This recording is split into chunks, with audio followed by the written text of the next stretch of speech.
Buenas tardes, ¿cómo están? Bueno, bienvenidos al segundo encuentro de estas jornadas preparatorias para el tercer Congreso Nacional Penal Adolescente y Juvenil del foro de JUFEJUS. Pertenecemos a JUFEJUS, una organización que nos permite estos espacios académicos y de estudio y de intercambio para tratar toda esta temática del fuero penal juvenil que tanto nos increpa, nos obliga a estar actualizados, y entonces nuestros invitados siempre trayéndonos lo mejor y lo último para poder mejorar y actualizar nuestras prácticas. En el día de la fecha nos acompaña Jaime Couso, que lo va a presentar la doctora Natalia Giombi, que es jueza penal juvenil de Bahía Blanca. Y bueno, hoy nuestro co-coordinador, el doctor Jorge Toro, no nos puede acompañar, así que me presento en su nombre. Soy Vilma Almirón, soy jueza de niñez, adolescencia y familia con competencia penal juvenil y violencias de la ciudad de Resistencia, provincia del Chaco. Y bueno, desde la Escuela Judicial de San Juan les damos la bienvenida y bueno, esperando que continúen acompañándonos estas jornadas para este tercer congreso. Y bueno, les cedo con mucha alegría la palabra a mi compañera Natalia Giombi, que los va a presentar a nuestro expositor del día de la fecha. Muchas gracias. Gracias, Vilma. Un honor para mí compartir este espacio. Nuevamente, gracias a quienes están aquí conectados. Y también, bueno, un honor y un placer inmenso poder presentar a este honorable profesor titular de Derecho Penal de la Universidad de Diego Portales, el profesor Jaime Couso, a quien, bueno, hemos escuchado en muchísimas oportunidades. Tuve el placer y el honor de tenerlo también como profesor en otros cursos. Y bueno, sin más demora, lo voy a presentar, así podemos escuchar su exposición. El profesor Jaime Couso, como lo mencioné, es profesor titular de Derecho Penal en la Universidad Diego Portales. Su investigación se concentra en la parte general de Derecho Penal, el Derecho Penal y la Jurisprudencia Penal comparada, e internacional, la justicia penal de adolescentes y el estatus jurídico de la niñez. Es licenciado en Derecho Penal de la Universidad Católica de Chile, 1992, doctor en Derecho, Universidad de Sevilla, del 1997, becario postdoctoral de la Comisión Fulbright de la Universidad de California, Berkeley, y de la Fundación Alexander von Humboldt de la Universidad Humboldt de Berlín. En Magdalene Scott Fellow de la Facultad de Derecho de la Universidad de Hamburgo. Profesor invitado en el programa de doctorado de Albert Mendelssohn Bartholdy Graduate School of Law de la Universidad de Hamburgo, del programa Transnational Criminal Justice de la Universidad de Humboldt de Berlín y la Western Cape Town University, y en el programa de doctorado en Derecho Penal de la Universidad de Pablo de Olavide de Sevilla. Miembro del Seminario en Latinoamérica de Teoría Política y Constitucional en la asociación con la Facultad de Derecho de la Universidad de Yale. Actualmente es decano de la Facultad de Derecho de la Universidad Diego Portales, donde anteriormente se desempeñó como director del programa de doctorado en Derecho y director del Departamento de Derecho Penal y Procesal Penal. Integró las comisiones ministeriales redactoras de los anteproyectos de Código Penal 2015 y de 2018. Ha colaborado como amicus curiae ante el Tribunal Constitucional de Chile y como autor de informes en derecho solicitados por el INDH, el Ministerio Público y la Defensoría Penal Pública. Fue presidente de la Asociación de Académicos y representante de las y los profesores ante el Consejo Académico de la Universidad Diego Portales. También se desempeñó como director del Programa de Justicia Penal Juvenil del Centro Iberoamericano de Derechos del Niño. Entre sus principales proyectos de investigación voy a destacar en el cual intervino en responsabilidad penal por violaciones de derechos humanos cometidas en el ejercicio de funciones judiciales, con decir regular número 118-1825, investigador responsable, dentro de los años 2018 a 2021, intervención delictiva y organización en el derecho penal internacional y comparado, Fondesit regular 1140-117, investigador responsable, informe final 2017. También el principio de especialidad en el derecho penal y procesal penal de adolescentes, Fondesit regular 108-60644 como investigador responsable, informe final 2012. Y por último, el rol uniformador de la jurisprudencia de la Sala Penal de la Corte Suprema, Fondesit regular número 1030-167, también como investigador responsable, en informe final de 2007.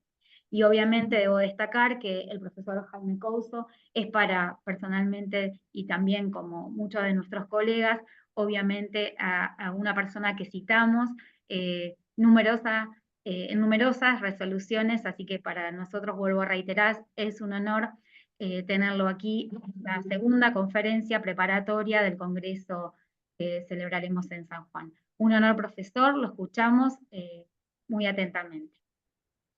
Muchísimas gracias, Natalia Vilmas, ¿no?, por la gentileza de la presentación y por haberme invitado. Voy a compartir pantalla para apoyarme en una presentación y veamos si es que me va bien, si se ve bien ahí. ¿Ustedes me confirman? ¿Sí? Muchas gracias. Excelente. Bien. Es un gusto y agradezco el interés de quienes están participando, ¿no?, en esta actividad. Hay un número muy interesante y grande de participantes. En esta tarde me propongo plantear una respuesta a una pregunta que es relevante. La pregunta puede parecer un poco polémica o casi, digamos, en contrasentido. ¿Cometen homicidios agravados los adolescentes? Claro, desde un punto de vista fenoménico, uno podría decir que obviamente que sí los cometen, pero la pregunta es una pregunta de carácter dogmático penal que se basa en una, digamos, reflexión acerca de los fundamentos psicosociales que justifican responder a esta pregunta de manera distinta a como la respondemos respecto de los mayores de edad. Los fundamentos de esta pregunta, o mejor dicho, de la respuesta a esta pregunta, están en una publicación de ya hace algunos años que realicé como documento de trabajo para la Defensoría Penal Juvenil de Chile, que precisamente aborda la cuestión de la relación entre violencia, subjetividad, adolescentes, a propósito de las distinciones que fundamentan un castigo más elevado en distintos países, en Argentina, Chile, España, los países del ámbito de influencia del derecho penal alemán, en relación con el homicidio agravado o calificado o asesinato, como se le denomina en algunos de nuestros países, en comparación con el castigo que merece el homicidio a secas, por así decirlo, homicidio simple en algunos de nuestros países se llama. La intuición normativa básica que guía esta pregunta es la siguiente, y estoy citando aquí una propuesta alternativa de la Law Commission of England and Wales del año 2005, la Comisión Jurídica de Inglaterra y Gales, al discutir sobre la regulación del homicidio y el homicidio agravado o asesinato. En la propuesta alternativa de un grupo de juristas de la Comisión Jurídica de Inglaterra y Gales, se dice lo siguiente: puede ser difícil discernir si acaso infractores muy jóvenes lograron apreciar adecuadamente la significación moral de sus acciones de un modo que alcance a las finas distinciones entre el homicidio y el asesinato. Es probable que exista una discordancia entre la sofisticación del derecho aplicable al homicidio, tanto respecto de su tipicidad como de sus eximentes, y la falta de sofisticación del imputado, ¿no? Esta es una reflexión, entonces, acerca de la distancia que existe entre estas finas distinciones jurídicas que explican, ¿no?, la diferencia de tipicidad entre un asesinato y un homicidio y que justifican una pena tanto mayor para el asesinato que para el homicidio, y la falta, digamos, de comprensión que una persona joven puede tener acerca de esas diferencias. Es una primera intuición. Ahora cito un extracto de la sentencia Roper versus Simons, que es la sentencia de la Corte Suprema de los Estados Unidos de América del año 2005, que declaró inconstitucional la aplicación de la pena de muerte para personas menores de 18 años y que precisamente se pregunta, ¿no?, si es posible y en qué medida que una persona menor de edad incurra en un homicidio en primer grado, como se suele denominar en las jurisdicciones de Estados Unidos, que es aquel tipo de homicidio que en esa jurisdicción hasta el año 2005 permitía la aplicación de la pena de muerte incluso a personas que cometieron el delito por debajo de los 18 años. Y la Corte Suprema de Estados Unidos en este caso cita: es difícil, incluso para los psicólogos expertos, diferenciar entre el delincuente juvenil, cuyo delito refleja una inmadurez desafortunada pero transitoria, y el raro caso, digamos, del delincuente juvenil, cuyo delito refleja una corrupción irreparable, ¿no?, que es aquella que justificaría considerar una pena de muerte para un homicidio en primer grado. Tal y como nosotros lo entendemos, esta dificultad subyace a la norma que prohíbe a los psiquiatras diagnosticar a cualquier paciente menor de 18 años un trastorno antisocial de la personalidad, un trastorno también conocido como psicopatía o sociopatía, y que se caracteriza por la insensibilidad, el cinismo y el desprecio por los sentimientos, los derechos y el sufrimiento de los demás, ¿no? Nuevamente, la intuición parece ser que aquellas notas características, ¿no?, de lo que es un homicidio en primer grado, un asesinato, y que son las que justifican la aplicación de las penas más altas de un sistema jurídico, son unas que difícilmente es posible encontrar, dada su constitución psicológica, su falta de experiencia, en sujetos muy jóvenes. Esa es la intuición normativa básica.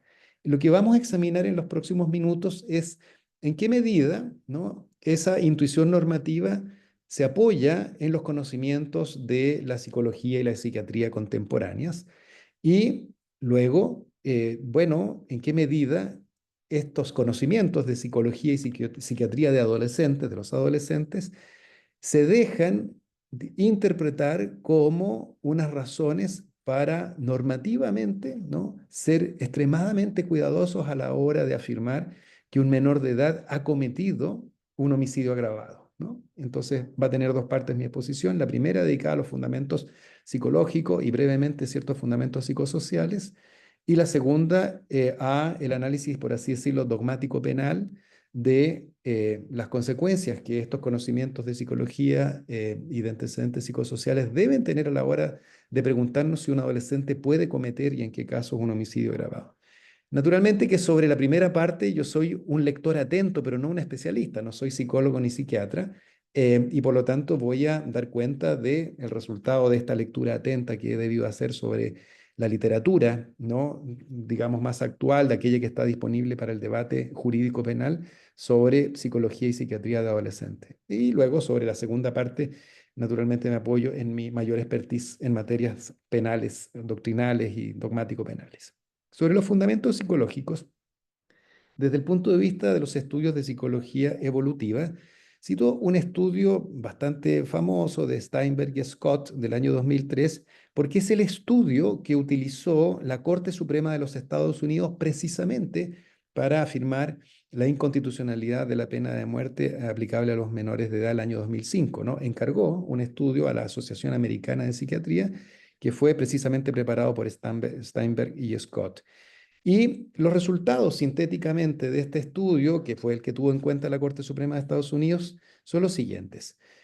En primer lugar, en relación con las capacidades de razonar, estas capacidades aumentan notablemente durante la niñez y la adolescencia, de modo que las habilidades cognitivas de preadolescentes y adolescentes menores difieren sustancialmente de las de los adultos. Esto va en aumento y antes de los 16, 17 años, ¿no?, las diferencias en capacidad cognitiva de razonamiento son claramente menores que las que ya se alcanzan a partir más o menos de los 16 años.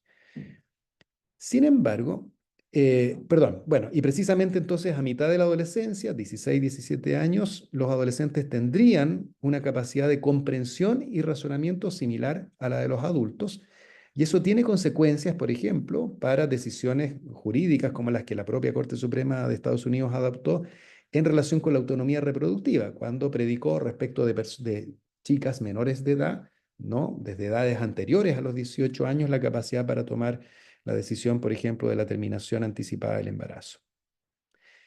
Es decir, tenemos que desde los 16 años más o menos los adolescentes pueden razonar como adultos. Sin embargo,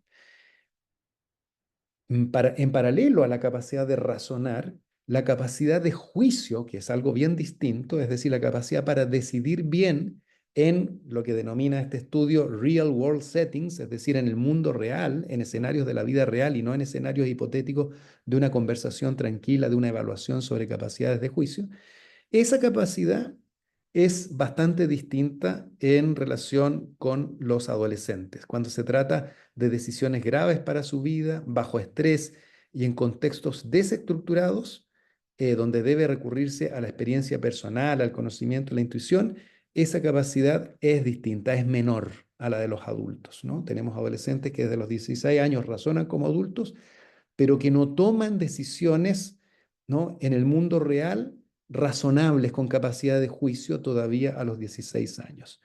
Continuando con afirmaciones de este estudio, a pesar de tener una similar capacidad cognitiva, la capacidad de juicio de los adolescentes está condicionada por una inmadurez psicosocial. Y los factores que determinan esta inmadurez psicosocial son fundamentalmente los siguientes: una mayor susceptibilidad de los adolescentes en comparación con los adultos a la influencia de los pares, ¿no? Influencia directa e indirecta. Directa, es decir, a las exigencias que le puede formular un par, a la presión de los grupos de pares.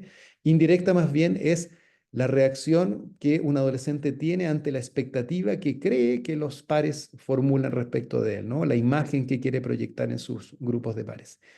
Y el pic de susceptibilidad ocurre a los 14 años y se mantiene muy fuerte durante el resto de la adolescencia. También un factor que determina la menor capacidad de juicio son sus actitudes hacia el riesgo y sobre la percepción de riesgo, ¿no? Mayor propensión al riesgo para experimentar emociones fuertes que justamente se tienen ante situaciones de riesgo, y una baja percepción sobre el riesgo, una baja percepción sobre el peligro que se puede discernir para él u otros al realizar actividades que proporcionan recompensa o emoción. También otro factor es la actitud que tienen respecto del futuro, ¿no? Limitaciones cognitivas para su capacidad de pensar en términos hipotéticos hacen que sean más, ¿no?, irresponsables frente al futuro, y al mismo tiempo la menor experiencia social determina que se representan de manera más pobre las consecuencias futuras de las decisiones que toman ahora. Finalmente, o casi es el final, otro factor tiene que ver con una menor capacidad de autoadministrarse, de autorregular las emociones, ¿no es cierto?, las reacciones emocionales frente a estímulos que pueden nublar su juicio, ¿no? En paralelo y de manera similar, Steinberg, uno de los dos autores, junto con otro grupo, participó en un proyecto denominado el MacArthur Juvenile Capacity, ¿no?, que mide las capacidades evolutivas de los menores de edad, en el que también hacen unas afirmaciones que son bien relevantes para caracterizar cuál es la capacidad evolutiva de los menores de edad. Y básicamente en este estudio representan un gap que se produce hacia la adolescencia, una diferencia, una brecha que se produce en la adolescencia entre la capacidad cognitiva, por una parte, y la madurez psicosocial, ¿no? Por madurez psicosocial se hace alusión a diversos ítems, ¿no? Primero, la percepción de riesgo. Segundo, la búsqueda de sensaciones emocionantes. En tercer lugar, la impulsividad. En cuarto lugar, la capacidad de resistir la influencia de los pares.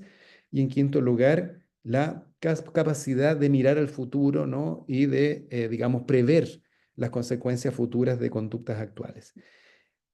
Esta gap o brecha que existe entre capacidad cognitiva, que se adquiere a una edad relativamente temprana, y madurez psicosocial, que se adquiere bastante más tarde, se refleja en el siguiente gráfico, ¿no?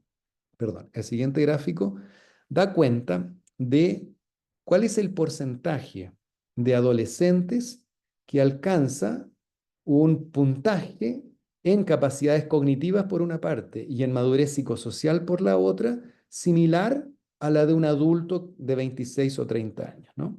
Entonces aquí podemos ver cómo se comporta la curva de capacidad cognitiva y la curva de madurez psicosocial.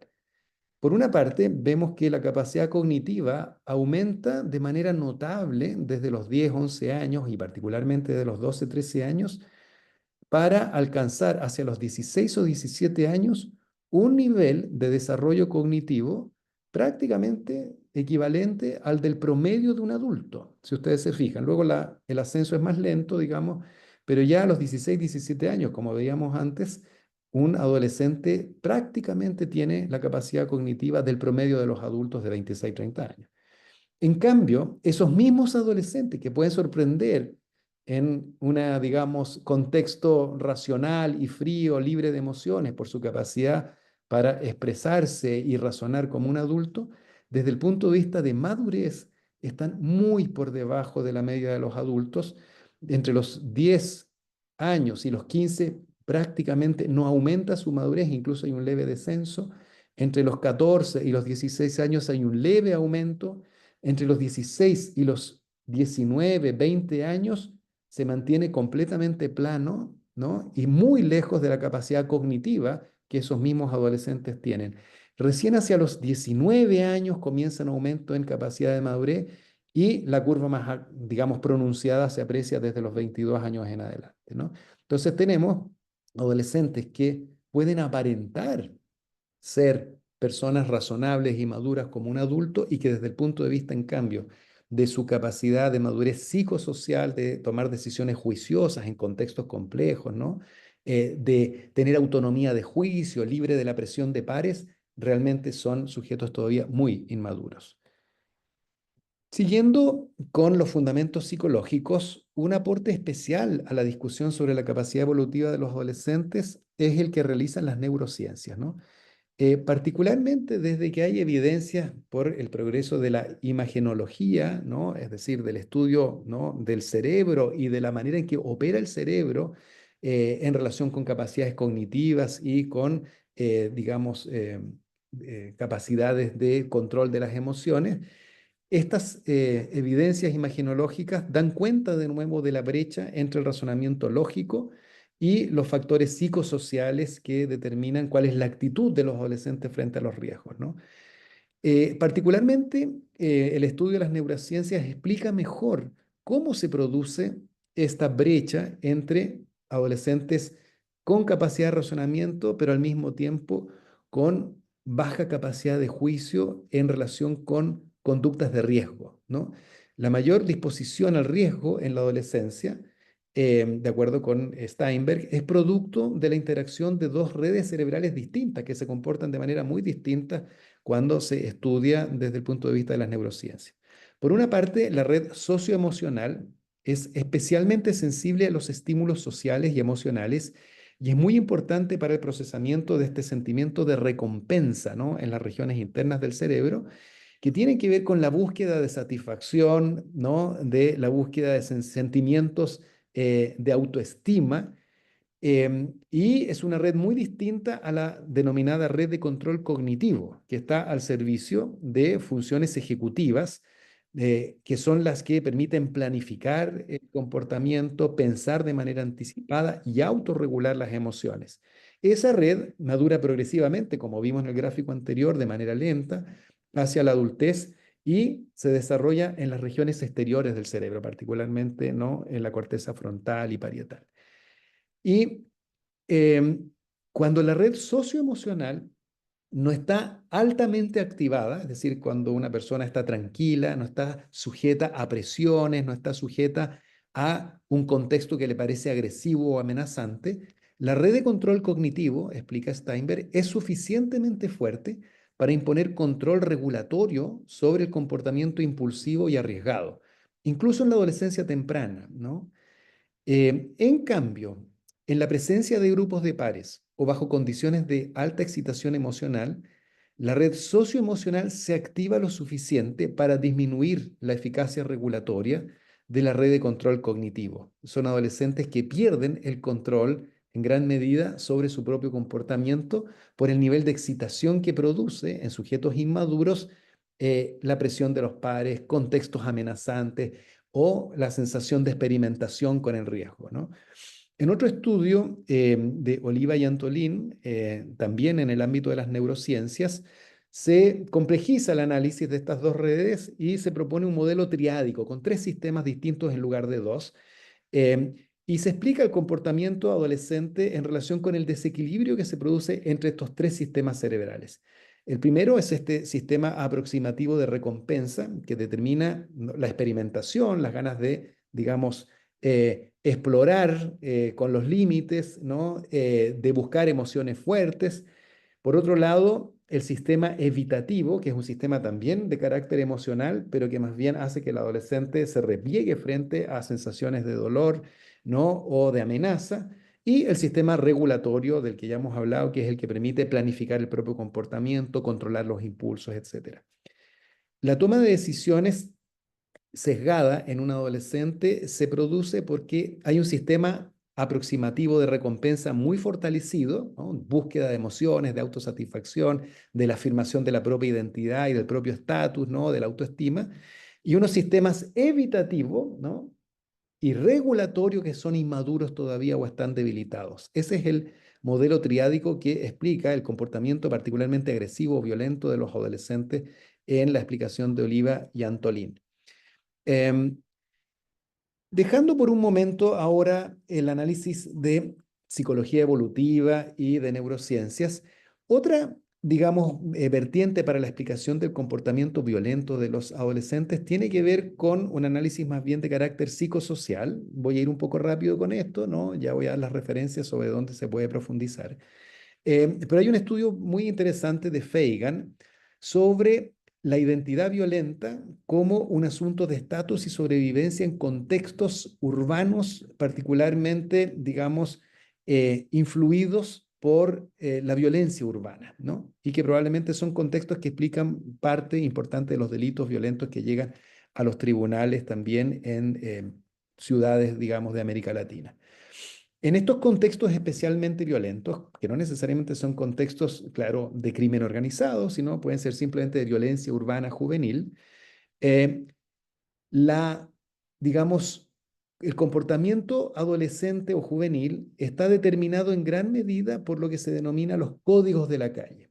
Unos códigos en los que el respeto a la ley o una identidad basada en el respeto a la ley es especialmente difícil y donde para sobrevivir la conducta se aprende en base a determinados guiones que están fuertemente asociados a agresividad que inspira temor y respeto, ¿no? En contextos violentos, claro, podemos imaginar el contexto carcelario como la expresión más polarizada o extrema de un contexto violento, pero también contextos de violencia urbana en que niños y adolescentes se han socializado. En esos contextos, el repertorio de conductas disponibles para sobrevivir con un cierto estatus que no sea vulnerable a la agresión de otros es relativamente acotado, ¿no? Y de acuerdo con Fagan, las identidades disponibles de manera estereotipada son más o menos las siguientes.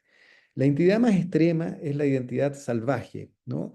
Que es una identidad de sujetos que ejercen extraordinaria violencia frente a amenazas a su posición, porque el costo del descenso en la jerarquía, ¿no? Estos contextos son especialmente jerárquicos desde el punto de vista que adolescentes demuestran mayor capacidad de imponer su voluntad a otros o de resistir agresiones de otros. En esos contextos, las amenazas a la posición, el costo del descenso, perdón, decía, es un costo muy alto. Y para evitar el descenso, ¿no? De ser una persona, ¿no? Que tiene un estatus autónomo, que no está sujeto a la violencia de otros, ese contexto, o sea, esa posición es una que se sostiene sobre la base del despliegue de una violencia extraordinaria. Una segunda identidad, la traducción es un poco rara, hold on, es el término que usa Fagan, es más bien de aguanta, de sobrevive, ¿no? Esa es una identidad que busca la seguridad, pero no, por así decirlo, la iniciativa en el ejercicio de la violencia. Y es una identidad precaria, porque requiere en determinados momentos una reacción violenta ante los intentos de otros grupos de pares de rebajar la identidad. Y por último, la identidad nerd, ¿no es cierto? Es una identidad extremadamente peligrosa. Es una identidad que los adolescentes quieren evitar a toda costa. Probablemente es la peor pesadilla de un adolescente que vive en un contexto de violencia urbana, llegar a ser catalogado y ser tratado por el resto como alguien nerd, que es alguien extremadamente expuesto a la agresión de otros. Nadie quiere estar ahí y salir requiere un despliegue de violencia, ¿no? Requiere demostrar que se cuenta con, ¿no? Esa capacidad de resistir, ¿no? Y de responder a la agresividad más o menos permanente que en un contexto de violencia urbana se cierne sobre quien es visto por otros como un sujeto débil, ¿no? Podemos imaginar el contexto carcelario, como dije, como el caso más radical de este tipo de códigos de sobrevivencia, pero esto lamentablemente ocurre también en muchos contextos de violencia urbana en la vida libre. Bien, en esos contextos entonces, la violencia para conservar el estatus o el respeto expresa autoprotección, ¿no? Por falta de un control social formal, ¿no? La ausencia de adultos con capacidad de imponer el respeto de las normas es una que expone, a veces abandona a niños y adolescentes a la necesidad de tener que autoprotegerse con estos despliegues de violencia para preservar su estatus y evitar la pesadilla de ser, digamos, bajar en la escala social al lugar de aquellos que pueden ser violentados por otros. En ese contexto, dice Fagan, elegir ser violento en determinadas situaciones puede no ser una decisión moralmente correcta, por supuesto, pero es una decisión basada en un cálculo de las consecuencias de otras alternativas de comportamiento. Para adolescentes que se encuentran en contextos peligrosos, potencialmente letales, el miedo triunfa sobre la moralidad, ¿no? Entonces, un análisis, claro, acerca de la explicación basada en la sobrevivencia de comportamientos violentos y que responden entonces a esta necesidad de autoprotección. Así, las decisiones condicionadas por el contexto deben influir en la valoración del grado de reprobabilidad. Digamos que es una violencia reprobable, pero que no es enteramente escogida. Es uno de los pocos guiones disponibles en un contexto extremadamente violento en el que está en juego la supervivencia o un estatus al que el adolescente asocia la supervivencia. Muchas veces hay fantasías, por supuesto, acerca de qué tan grave son las consecuencias que se le ciernen si es que no se defiende violentamente cuando debe defenderse violentamente, y eso determina la decisión de comportarse de manera violenta. Quiero volver a los autores a los que me refería antes, Oliva y Antolín, para explicar el análisis o la distinción que ellos hacen entre dos tipos de agresividad, y aquí nos vamos aproximando a una distinción que sí va a ser relevante para la pregunta que guía la exposición de hoy día. ¿Pueden cometer homicidios agravados, asesinatos en primer grado, ¿no? Adolescentes? Una parte de la respuesta depende del siguiente, digamos, hallazgo de la psicología evolutiva, particularmente de las neurociencias. Tiene que ver entonces con la distinción de dos tipos de agresividad.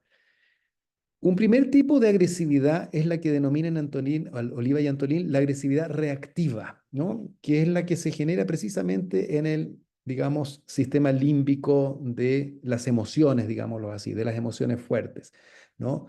En el circuito cerebral evitativo o de amenaza, esta agresividad puede verse incrementada tanto por la hiperexcitabilidad del sistema de amenaza como por un déficit de regulación prefrontal, ¿no es cierto?, del sistema, digamos, regulativo, de autocontrol, llamémoslo así. Y tiene que ver con una reacción emocional de alerta, ¿no? Esta agresividad entonces responde a la sensación de amenaza, ¿no? Probablemente en muchos casos es una fantasía la situación de amenaza, pero precisamente la falta de experiencia y capacidad regulatoria hace que ante sensaciones de amenaza una persona, un adolescente reacciona violentamente. Algunos estudios muestran que hay una mayor activación de la amígdala, de las zonas internas del cerebro en los adolescentes que en los adultos. Y algunos datos recientes sugieren que eso tiene relación con cambios hormonales en la adolescencia, ¿no? Los adolescentes reaccionan a sentimientos de amenaza o a señales de alerta de manera, ¿no?, superlativa y con menor capacidad de regular, ¿no?, de manera planificada esa reacción de alerta o sensación de amenaza. Y esto tiene que ver con el menor control ejercido por la corteza prefrontal, de manera que la posibilidad de reacciones agresivas, aún en situaciones que no representan amenaza, es mayor en la adolescencia, ¿no? Las fantasías, digamos, de que la amenaza es muy alta puede ser mayor en la adolescencia. Por otro lado, y muy distinto, dicen Oliva y Antolín, frente a la agresividad, digamos, reactiva, que ellos denominan agresividad en caliente, nos encontramos con la agresividad instrumental o en frío. Y esto tiene que ver con un vínculo con personalidades psicopáticas, ¿no? Es el tipo de pregunta que se hizo la Corte Suprema de los Estados Unidos al preguntarse si es que aquel sujeto que es el característico del homicidio en primer grado, frío, ¿no? Insensible, calculador, es un sujeto que es posible de identificar en la minoría de edad. ¿Qué características tiene? Tiene un factor afectivo que consiste precisamente en crueldad, en frialdad emocional, en escasa empatía a las emociones de los demás. Se asocia también un estilo interpersonal arrogante, una personalidad narcisista con una conducta manipuladora respecto del resto, con un estilo conductual impulsivo y responsable. La agresividad instrumental parece asociada, dicen Oliva y Antolín, a un déficit de aprendizaje aversivo que es necesario para la socialización moral de niños y niñas frente a expresiones de miedo y tristeza, ¿no? Personas que no logran reconocer en el otro signos de sufrimiento, ¿no? O signos de desagrado, ¿no? Eh, ¿Está condicionado por la adolescencia? Esa es una pregunta fundamental. En parte sí, pues está asociado a la impulsividad y a la tendencia a la búsqueda de sensaciones emocionantes que están exacerbadas en esa etapa y que también están favorecidas por falta de temor ante el castigo, que es precisamente lo que decía la Corte Suprema de Estados Unidos en el caso Roper, ¿no? La idea de que en los adolescentes podemos ver notas que parecen propias, digamos, de una sociopatía o psicopatía, pero que están condicionadas todavía por su inmadurez y que no son necesariamente constitutivas de una personalidad, como lo decía la Corte Suprema de Estados Unidos, corrupta, ¿no? Que es algo que es propio de ese sujeto. Precisamente al caso que me refiero, ¿no es cierto?, de la Corte Suprema en Roper versus Simons, sugiere que hay un condicionamiento etario, en un caso que en el documento que antes cité denomino el homicidio por experimentación, ¿no? Me voy a hacer referencia en esta exposición a algunos casos que no puedo relatar, pero que sirven de referencia para cuando, si ustedes quieren, revisen el documento cuyo link voy a entregar al final de la presentación. Bueno, en ese contexto, y habiendo terminado este repaso un poco rápido por los fundamentos psicosociales y evolutivos de la violencia, digamos, en la adolescencia, ahora viene la pregunta sobre qué implica eso para la decisión jurídica acerca de si estamos o no frente a un comportamiento violento que se tradujo en la muerte de una persona ante un homicidio agravado, ante un homicidio en primer grado, ¿no? Un asesinato, según como lo denominemos en cada uno de nuestros países. Y la pregunta es entonces, bueno, a partir de estos antecedentes psicológicos y psicosociales, ¿qué hacer con la regulación del homicidio y del homicidio agravado respecto a los adolescentes? ¿O qué hacer a la hora de enjuiciar, en el caso de muchas y muchos de ustedes que ejercen la jurisdicción, para decidir si se cometió ahí un homicidio agravado? De nuevo cito a la Comisión Jurídica para Inglaterra y Gales, que al estudiar la diferencia entre homicidio y homicidio agravado, llamémoslo así, ¿no es cierto?, propuso incorporar una defensa de inmadurez evolutiva que permitiese imputar a los menores de edad solo homicidio y no asesinato cuando su capacidad de comprender su propio comportamiento, de formarse un juicio racional o de ejercer control sobre su conducta estuviese seriamente disminuida, ¿no? La propuesta, esa fue la opinión mayoritaria y la propuesta mayoritaria de la Comisión Jurídica, cuando en el año 2005, si no recuerdo mal, estudiaron cómo regular la distinción entre homicidio y asesinato tratándose de los menores de edad. Un grupo minoritario que realizó una propuesta alternativa propuso derechamente eliminar la distinción entre homicidio y asesinato e imputar solamente homicidio. Fíjense, esta es una respuesta radical a la pregunta que guía la exposición de hoy día. ¿Pueden cometer homicidio agravado los adolescentes? La propuesta alternativa de la Comisión Legal de Inglaterra y Gales dijo, no pueden, ¿no? Solo pueden cometer homicidio. Por supuesto que es un delito que debe ser castigado con una pena severa, pero no es un homicidio agravado, ¿no? En el derecho penal, llamémoslo de cuño alemán, estas expresiones de Silva Sánchez en España, es decir, este derecho que en América Latina, en España, ¿no? Probablemente en alguna medida en Italia, está muy influido por las distinciones de la dogmática penal alemana. El fundamento de la mayor reprobabilidad y la mayor pena que tiene el homicidio agravado o asesinato en relación con el homicidio simple, llamémoslo así, parece ser un cierto plus subjetivo, ¿no? Digamos que el desvalor de la muerte de una persona, ¿no?, es el mismo, pero lo que convierte en más, digamos, intolerable, más reprobable unos homicidios que otros tiene que ver con un cierto plus subjetivo que le agrega, ¿no?, el asesinato al homicidio y que no está en cualquier homicidio. La hipótesis que propongo es que en ese plus subjetivo, si realmente ese plus subjetivo ha de aportar un significativo aumento de la reprobabilidad, son reconocibles los rasgos fundamentales de la agresividad que Oliva y Antolín llamaban instrumental, de la agresividad fría o depredadora, de esa impactante insensibilidad e incluso deleite frente al sufrimiento de terceros, o un grado extremo de devaluación de la vida ajena. Eso es lo que hay en un asesinato, en un homicidio agravado, que justifica elevar la pena al máximo de lo que un ordenamiento jurídico permite, ¿no? Y hay homicidios en los que ese plus no está, ¿no? Y que explican la aplicación de una pena severa todavía, por supuesto, pero no tan severa como la del asesinato o de un homicidio agravado. En cambio, en la agresividad reactiva, esa agresividad en caliente de alguien que reacciona a la sensación de amenaza, ¿no? Amenaza física o, ojo, amenaza a su estatus, ¿no? Amenaza a su autoestima ante el riesgo de degradarse en la escala social en un contexto violento, a sentir que va a caer en el grupo de los nerds, de aquellos que pueden ser abusados y agredidos. Esa sensación de amenaza típicamente refleja una agresividad reactiva, en caliente, en la que no es fácil, más bien difícil, apreciar ese plus subjetivo que convierte un homicidio simple en un homicidio agravado. Así, por ejemplo, si nos concentramos en una típica agravante del homicidio o calificante del homicidio o del asesinato, según la regulación legal, la alevosía supone un aprovechamiento deliberado o creación de condiciones de indefensión, ¿no? Por eso no es raro que la alevosía esté asociada a lo que algunas jurisdicciones todavía denominan la premeditación. Esa frialdad con la que se planifica, ¿no?, la indefensión de la víctima para en ese momento darle muerte.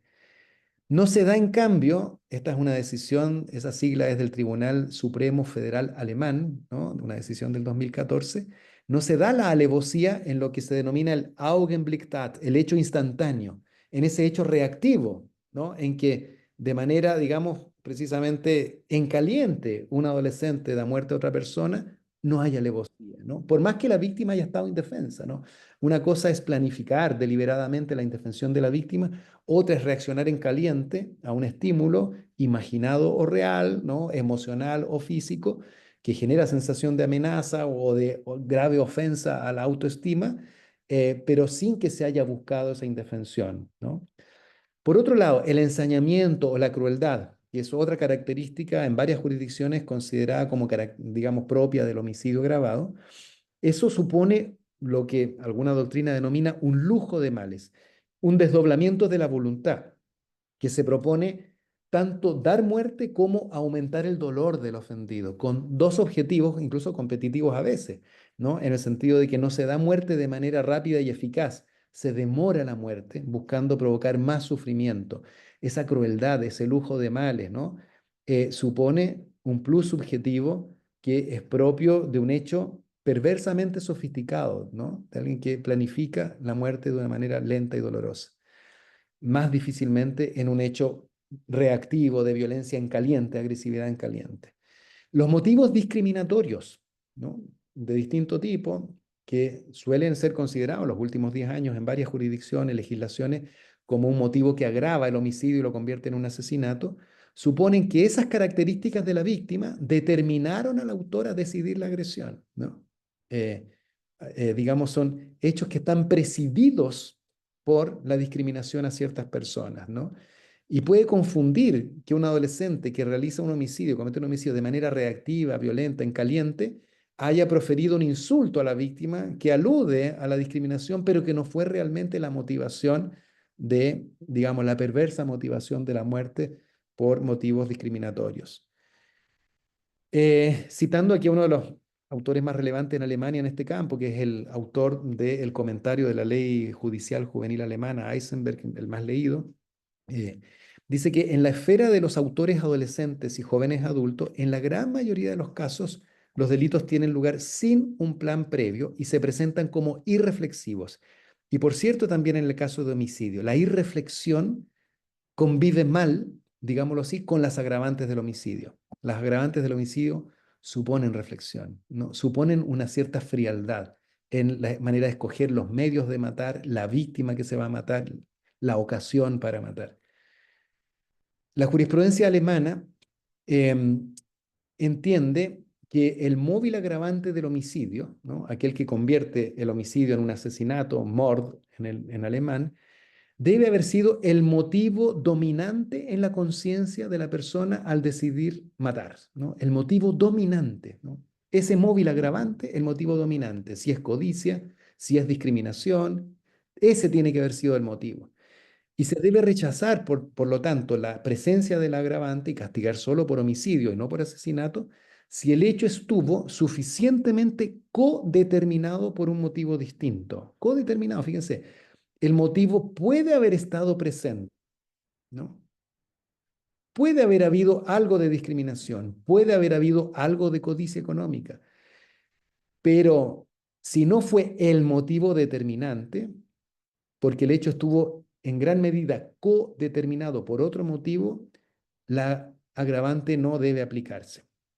Un ejemplo, en un caso decidido en 2016, fallado por el propio Tribunal Supremo Federal Alemán, el caso del asaltante en peligro lo denomino en el documento al que hice referencia. Es un adolescente que está robando, está armado por si acaso, y que en un momento de descuido es apresado por la víctima del robo, ¿no? El dueño del local comercial.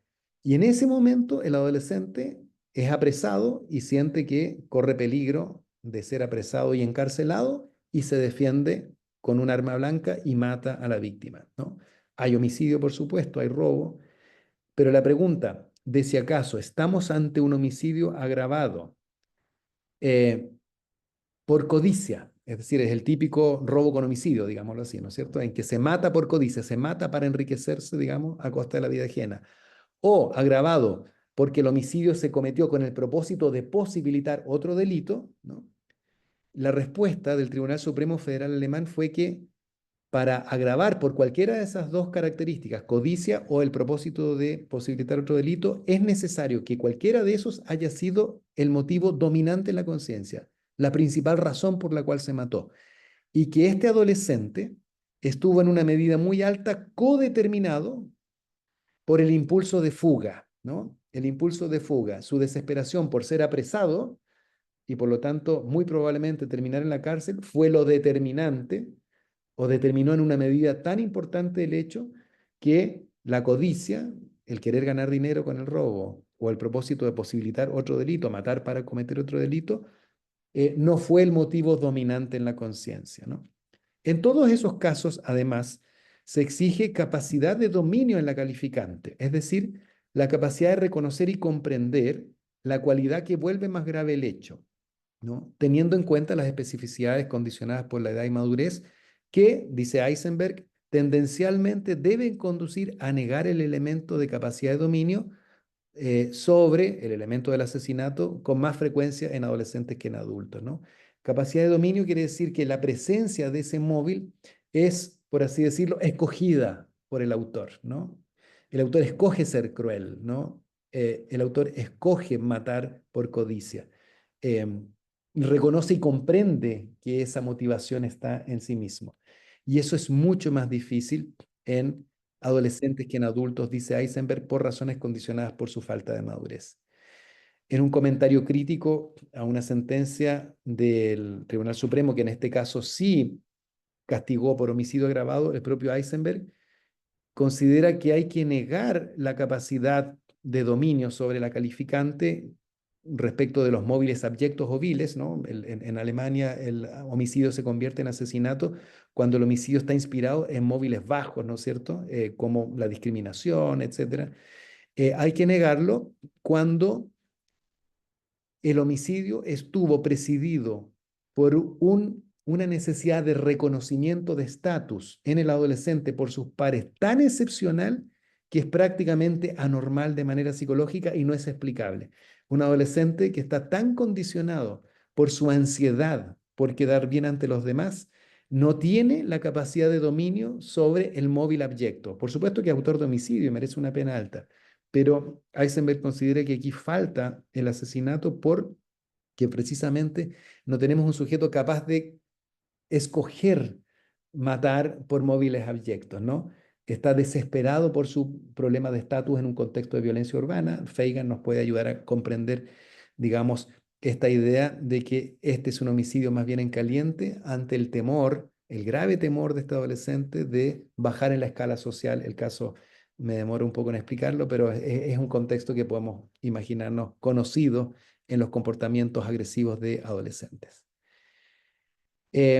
Para ir terminando, como les digo, esta es una breve síntesis de un artículo de creo que más de 60 páginas donde pueden con detalle, ¿no?, consultar los antecedentes psicosociales y psicológicos que explican, ¿no?, estas características peculiares de la violencia adolescente y sobre todo la manera en que distintas jurisdicciones han querido dar cuenta de la intuición normativa con la que partió esta exposición hace unos minutos. La intuición normativa, si ustedes lo recuerdan, es que la distinción entre homicidio y asesinato es una distinción jurídicamente fina, ¿no? Y es una distinción entonces más propia de sujetos perversamente sofisticados, con capacidad de actuar fríamente, ¿no?, para, de manera instrumental, ¿no?, utilizar la vida ajena a favor de sus propios intereses.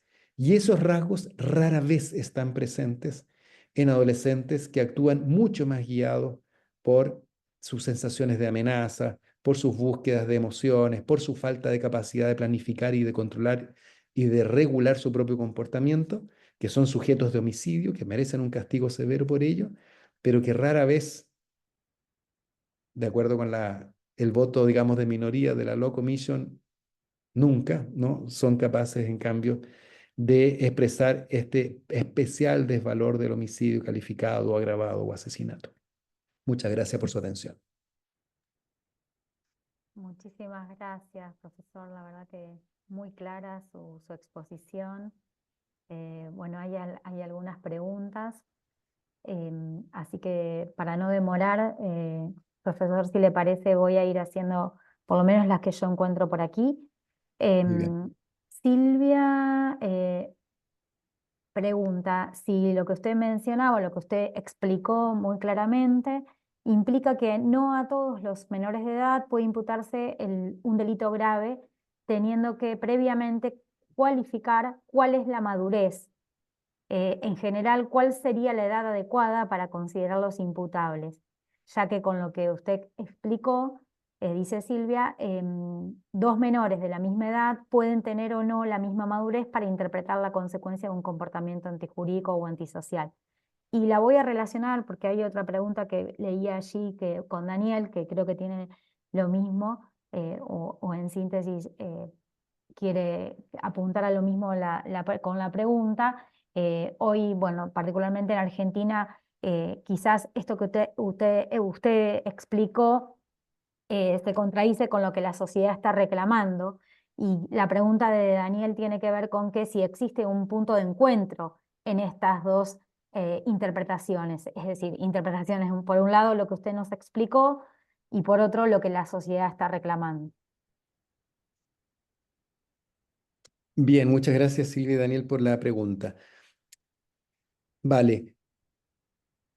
Probablemente hay que partir haciendo, digamos, el siguiente disclaimer. En ningún caso estas características psicológicas o psicosociales de los adolescentes y sus comportamientos violentos suponen negar su imputabilidad, ¿no?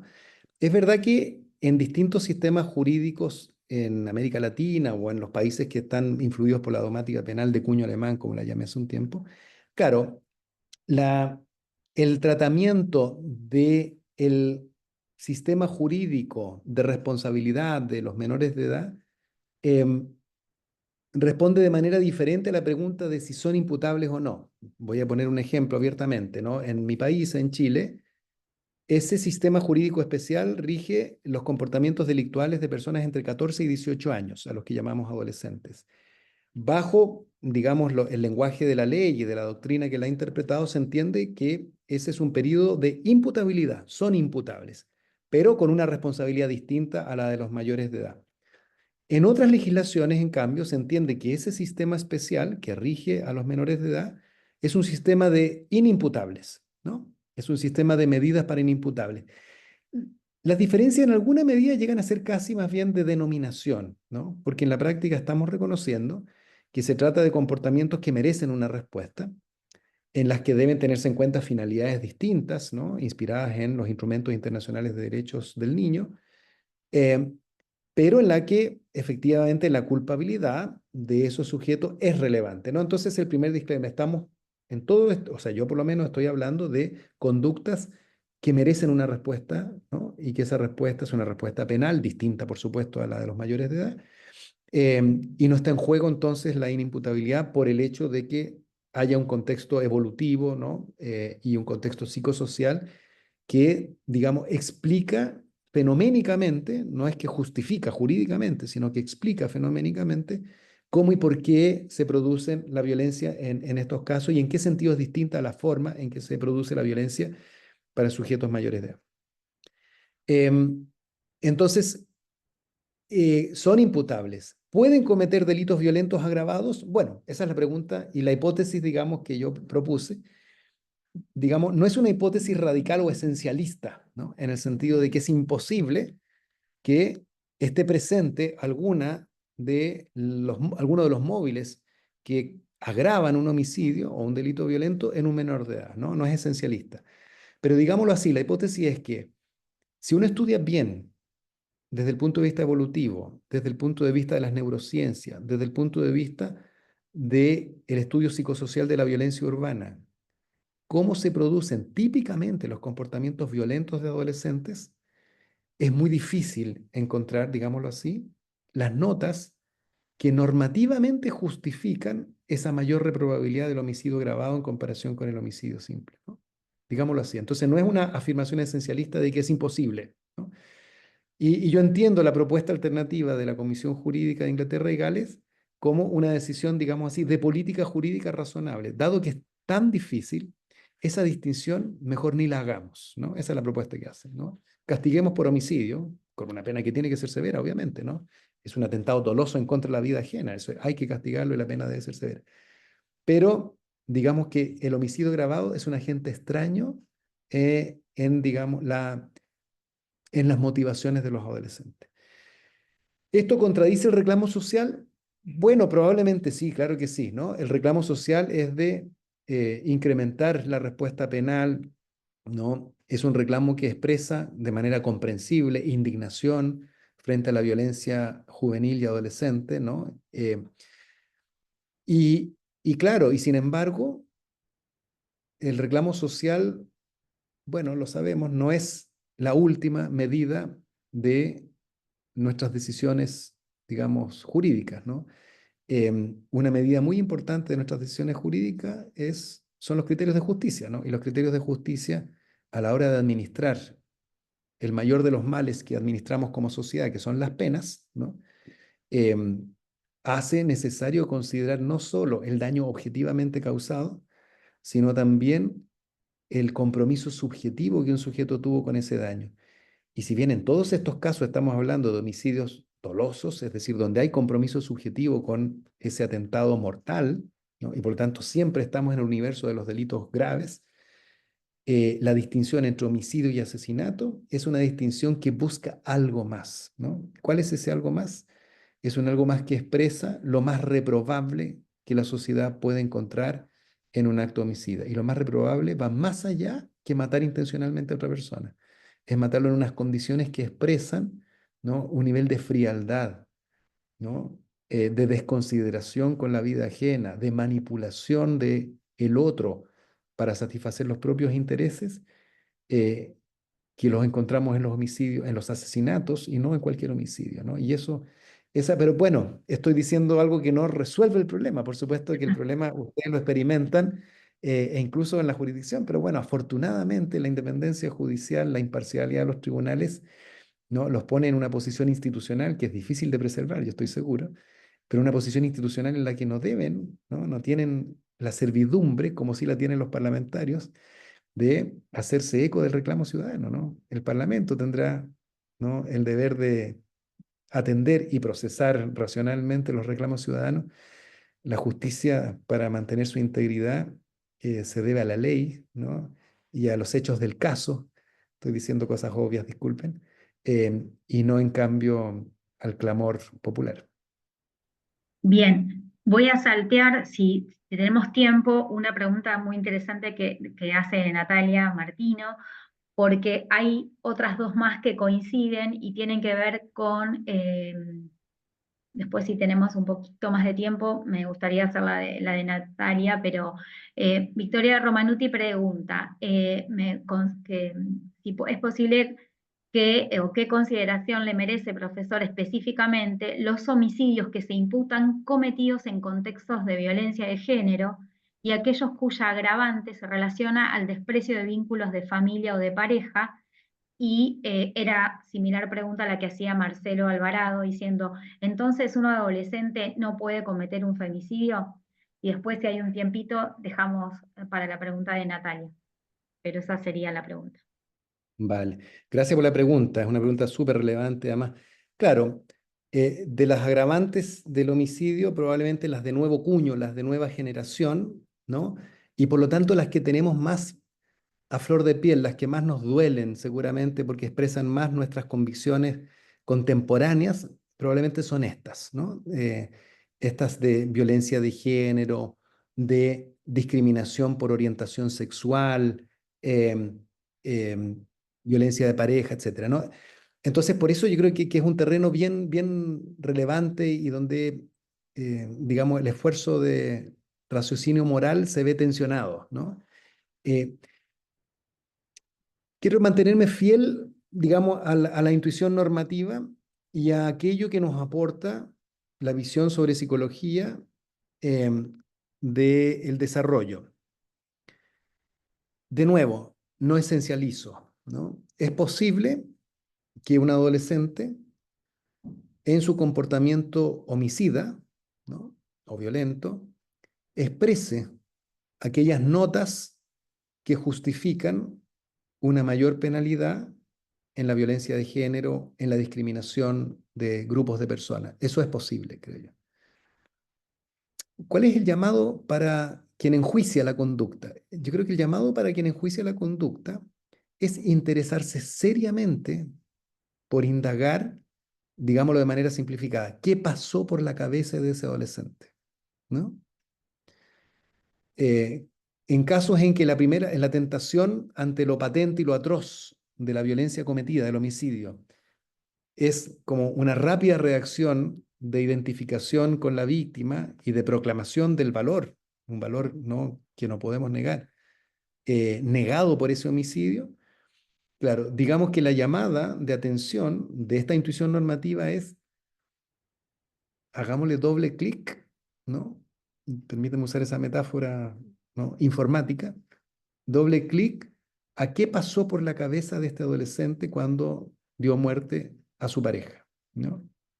A qué pasó por la cabeza de este adolescente cuando dio muerte a otro adolescente, por ejemplo, que le hizo una propuesta homosexual, ¿no? Y este reaccionó eh, de manera reactiva, violenta, ¿no? Al sentir amenazada su frágil identidad, ¿no? Sexual, qué sé yo, heterosexual, ¿no? Que es un caso de violencia que a veces vemos, ¿no? Esta es una violencia que parece homofóbica y en alguna medida puede serlo, ¿no? De quien, por ejemplo, fue objeto de una propuesta, ¿no? Que cuestionó su propia identidad, por ejemplo, heterosexual. ¿Qué pasó por la cabeza de ese adolescente? Entonces aquí tenemos, por ejemplo, el aporte de la dogmática penal alemana. En la medida en que uno se compre esa propuesta, ¿no? Si ustedes recuerdan, la propuesta es, ¿fue el motivo dominante en la conciencia de los adolescentes el móvil discriminatorio, el móvil, ¿no? Sexista, eh, el móvil de odio? ¿Fue su motivo determinante en la conciencia? O, aunque se expresó en alguna medida de esa manera, ¿no? eh, al realizar el acto violento pronunció incluso una palabra homofóbica, lo que la reacción es más propia de este descontrol de la violencia en caliente, de quien se sintió amenazado ante otros, ante los que tenía que, digamos, demostrar algo, lo que fuera, porque sentía que estaba en peligro su estatus y en algunos casos incluso su seguridad. Si el contexto es muy violento, Feigen está pensando en esos contextos muy violentos donde asociado al estatus está la seguridad. Alguien de estatus bajo está más inseguro, es vulnerable. Bueno, estuvo codeterminado en una medida muy relevante ese acto violento por esas reacciones, ¿no?, de autoprotección ante una amenaza latente, imaginada, exagerada, descontrolada, o realmente tenemos aquí a alguien que expresó con frialdad y perversión el tipo de valoración que justifica, ¿no?, la agravación del homicidio o de la violencia cuando es homofóbica, sexista, etcétera. Yo creo que esa es la llamada de atención, ¿no? Interesarse de verdad por lo que pasó por la cabeza de ese adolescente, por sus móviles. Los móviles importan, la cabeza importa porque los móviles están en la cabeza, para decirlo de manera un poco simple. Eh, Sin esencializar que esto es imposible, ¿no? Pero, digamos, tenemos buena razón para pensar que más compleja puede ser la explicación de por qué se produjo este acto violento, y no estamos hablando en ningún caso de justificarlo, estamos hablando de si vamos a aplicar el homicidio a secas o el homicidio agravado, ¿no? Más compleja puede ser la explicación si al elaborar un caso, al discutirlo, al fallarlo, nos interesamos de verdad por qué pasó por las emociones, el razonamiento, los móviles de un adolescente que actuó violentamente. Y con más frecuencia, esa es la tesis de la que uno pensaría, ese hecho estuvo codeterminado en una medida muy relevante por estas otras rasgos de la violencia en caliente y no de la violencia fría. Bien. Si nos permite, profesor, una última, hay muchísimas otras preguntas, pero bueno, lamentablemente, no sé si Vilma coincidís conmigo, es brillante su exposición y nos quedamos con las ganas, para decirlo de alguna forma o de alguna manera, de escucharlo, pero bueno, no hay mucho más tiempo. Solo finalizo con la pregunta que también creo que es interesante. Hay muchísimas más, reitero, pero seleccionamos esta de Natalia, que tiene que ver y que pregunta: ¿cómo se interpreta esta visión especializada de la madurez de los adolescentes para enfrentar las consecuencias de un delito, cuando esta actitud se acopla o se suma al diseño del delito, digamos, organizado por un adulto? Es decir, cuando se suma al plan de un adulto. Sí. Bien, para quedarme dentro de los términos de lo que es esta investigación en particular, claro, debo suponer que en un delito violento, la característica de que se ejecuta en un contexto organizado es el fundamento de una agravación de pena, ¿no? Cosa que es perfectamente posible, ¿no? Depende mucho de la legislación. Y claro, entonces la pregunta, siguiendo el plan de la investigación, es: ¿cuáles son las notas que justifican agravar la pena de un hecho de violencia cuando se produce en un contexto violento, organizado, perdón, en un contexto organizado, ¿no? Y si acaso un adolescente, al igual que un adulto, puede, digamos, aportar, por así decirlo, a su delito violento esas notas que agravan, ¿no?, el delito por el hecho de ser organizado, o si más bien no. Tengo la impresión de que esta hipótesis, que es muy relevante porque el crimen organizado es, bueno, junto con los crímenes de odio, ¿no? Probablemente es el gran contexto que explica la demanda social de incrementar o de intensificar la punición de adolescentes, el crimen organizado, que nos tiene preocupados, por supuesto, en el continente. Pero mi sospecha es que las razones que justifican o que explican que el legislador agrave las penas del crimen organizado son razones un poco distintas a la de los móviles agravantes de los que venimos discutiendo hasta ahora, ¿no? Son razones que no tienen tanto que ver, por así decirlo, con la mayor reprobabilidad por un plus subjetivo, ¿no? Un mayor grado de perversión, ¿no?, ante la vida ajena, sino más bien por el potencial dañino, el enorme potencial dañino que la organización criminal produce, ¿no?, y que le agrega al delito. Digamos así, que pueden ser homicidios iguales de simples que otros, pero en que el contexto organizado los vuelve más incontrolables, ¿no? Mucho más, digamos, socialmente dañinos. Y ahí la pregunta probablemente es una pregunta más bien de estructura organizacional. En una estructura organizacional, ¿los adolescentes son los líderes? ¿Los adolescentes son los que fueron reclutados? ¿En qué momento quien es reclutado se convierte en líder? Y claro, entonces probablemente el tipo de análisis porque de lo que está detrás de toda esta discusión es una justicia especializada para adolescentes es una justicia que reconoce algunos principios jurídicos especiales, pero al mismo tiempo es una justicia que se interesa en averiguar cómo son los adolescentes, cómo actúan, y que se interesa en identificar de qué manera o en qué casos las particularidades de la forma como los adolescentes actúan justifican un trato distinto. Entonces mi impresión es que a la hora, hice un desafío y no he hecho una investigación sobre eso, así que estoy improvisando, pero a la hora de estudiar el fenómeno del crimen organizado y de evaluar el rol que los adolescentes tienen en él, probablemente necesitamos investigaciones más serias acerca de cuál es la estructura organizacional de, digamos, un grupo criminal y qué rol tienen los adolescentes en ella. Y si acaso ese es un rol en que podemos reconocer agencia de los adolescentes que justifique, bueno, cargarlos con las consecuencias de que son agentes de su propia organización criminal, o si reconocemos más bien, ¿no?, las consecuencias de su falta de agencia, ¿no? Los adolescentes están ahí porque su biografía en gran medida explica que hayan sido reclutados por la organización, ¿no? Su falta de alternativas, tal vez. Nada de esto consiste en justificar su conducta en absoluto. Se trata de decir si vamos a agravar su pena porque son miembros de una organización, ¿no? O, bueno, esta es una biografía que refleja más bien la consecuencia de la falta de, digamos, alternativas en alguna medida a la hora de ser reclutado y no agencia. De nuevo, no esencializo. ¿Es posible que adolescentes con autonomía y agencia se organicen criminalmente? Es posible, pero seguramente las organizaciones que nos tienen más atemorizados en el continente, los adolescentes más bien han sido reclutados a temprana edad, ¿no? No vemos una agencia, alguien que escogió su estilo de vida, sino alguien que no pudimos rescatar a tiempo. ¿Vamos a dejar de castigarlo por su homicidio? No, no vamos a dejar de hacerlo, pero los vamos a castigar por un homicidio más grave porque fue cometido en el contexto de una organización criminal, probablemente no.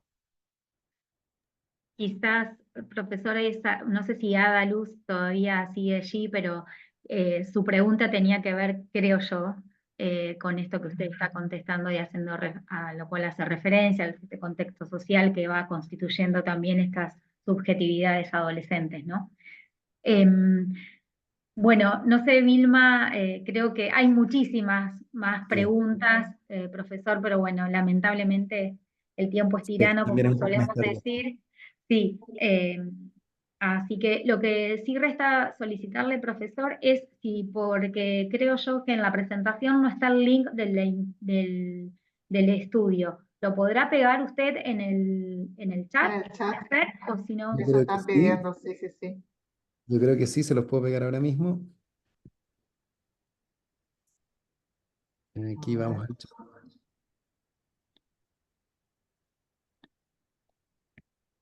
Y dice anfitrión y panelistas o hay una alternativa mejor. Everyone, Todos, para todos. todos. Ahí está. Ujú. Ahí sí. Ahí está, ahí Bien, está, ahí está. perfecto. Estupendo, ahí Bueno, está. Sí. bueno, lamentablemente, Vilma, bueno, y todos mis compañeros y compañeras, todos los asistentes, la verdad que impresionante la cantidad de auditores y bueno, y asistentes a esta segunda conferencia preparatoria de nuestro congreso. Seguimos invitándolos a las que siguen. La próxima y tercera será el 22 de abril, si mi memoria no me falla. Así es, sí. Bueno, así que los esperamos a todos y a todas, y sobre todo al Congreso, ¿no, Vilma? El 3 y el 4 de septiembre, Así en es, nuestra en San querida Juan. San Juan. Allí estaremos, Dios mediante, todos. Y también, por último, vamos a comentarles que va a quedar, esta conferencia quedó grabada, así que luego por mail, sí, a todos aquellos que se inscribieron van a poder revisar, ¿sí?, la conferencia y verla y escucharla en el canal de YouTube. Se les va a mandar allí el link para que también confirmen la asistencia por allí. El link de Exactamente. asistencia ya fue enviado, pero bueno, Ujú. volvemos a repetir que van a recibir el link para poder verlo, ¿sí?, por YouTube y en sus correos para también confirmar la asistencia. Está. Bueno, muchísimas gracias, Jaime. La verdad, hipnótico, escucharlo a ustedes, hipnótico. No, no, no, no. Uno no puede ni respirar para no perderse de ni una sola y un solo concepto. Lo que tanto en el chat como por mensajes estamos recibiendo solo felicitaciones por la exposición. Así que Muchas muchísimas gracias por la gracias. invitación, Vilma y Natalia, y a todas y a todos quienes estuvieron presentes. Muchas gracias. Nos Bueno, encontramos muchísimas entonces el martes 22 de abril y continuando con estas jornadas preparatorias. muchas gracias, profesor, un gusto. Gracias a Bien. todos y a todas. Hasta luego, gracias, un gusto.